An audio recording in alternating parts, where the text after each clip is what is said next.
কোরবানি ঈদে যদি আপনি কোরবানি না দেন তাহলে কিন্তু কোরবানি ঈদের কোনো মজাটাই থাকে না। যেরকম ধরেন সকালে ঘুম থেকে উঠে ব্রাশ করে আপনি ঈদগায় যাবেন, কিন্তু ঈদগাহ ময়দানে, তো সেখানে গিয়ে নামাজ শেষ করবেন, বাসায় আসবেন, আসার পরে আপনাকে দরজা বন্ধ করে শুয়ে থাকতে হবে।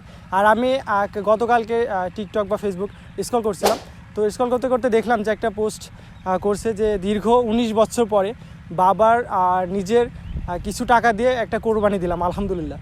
তো এটা হচ্ছে নিম্ন মধ্যবিত্ত বা মধ্যবিত্ত পরিবারের সন্তানরাই বুঝতে পারবে যে কোরবানি যে না দেওয়াটা কতটা কষ্টের হয়।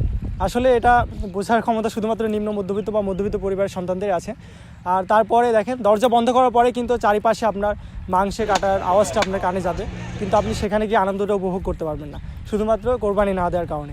আর আমাদের সমাজটা এরকম যে আপনার যদি পাশে বন্ধু বা কেউ যদি কোরবানি না দেয় তো তাকে হচ্ছে মানে অন্যভাবে দেখে, কেউ কিন্তু তাকে বলবে না যে আসো ভাই এসে আমার সাথে ছুরিটা ধরে কোরবানির মাংসটা কাটো, তো এটা তো বলে না আর কি গরুর।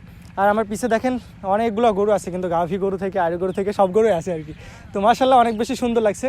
আর অনেক বেশি আপনারা যারা এই কোরবানি দিয়েছেন তাদের জন্য আলহামদুলিল্লাহ। আর যারা দেননি ইনশাল্লাহ নেক্সট টাইম দিতে পারবেন আর কি।